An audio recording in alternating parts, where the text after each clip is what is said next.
my name is Lindsay, and I am the Public and Youth Programs Coordinator at the Children's Museum of Indianapolis. Since you can't come see us right now, we thought we'd show you some simple ways to celebrate the 50th anniversary of Earth Day. One of my favorite projects is to make pressed flower art.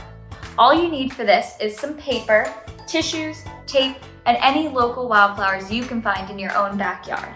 In my backyard, I found some dandelions and some blue violets.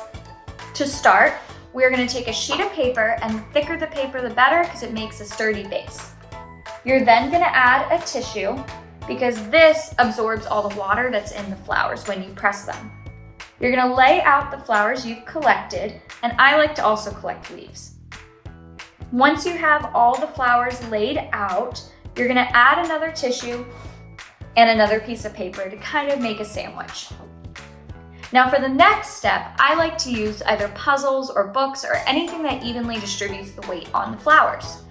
You're gonna let it sit for 7 to 10 days, and afterwards, you're gonna get your dried flowers.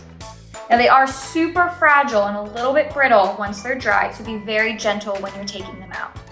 You can add them to a sheet of paper and tape them to make really beautiful art, or you can get creative like I did and add watercolors behind them.